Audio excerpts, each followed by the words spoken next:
I'm on my way to the gym. I'm going to talk about something that's always on my mind when I deck build.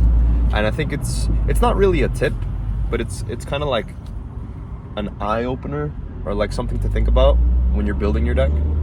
So let's say you go to a regional, right? You sit down, you take out your cards, your opponent takes out his cards, you shuffle your decks, and you roll the dice. What is the percent chance of you going first? And what is the percent chance of your opponent going first? Isn't it 50-50? It is, right?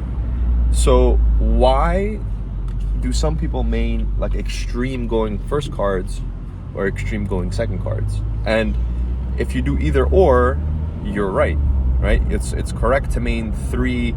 It's just as correct to main 3 anti-spell in a format that it's really good as it is to main deck 3 evenly matched.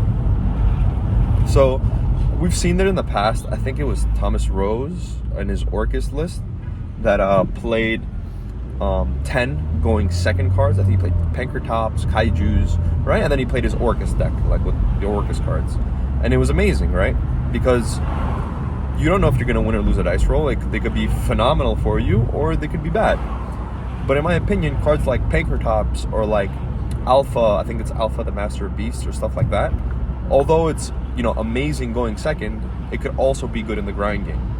So maybe, it's food for thought, but in my opinion, it's correct to even main those cards. Let's say if I was playing Tri-Brigade, I would main Alpha because 50% of the time, I'll be correct, right? I'll be losing the dice roll, I'll be going second, it'll be amazing, I'll special summon it.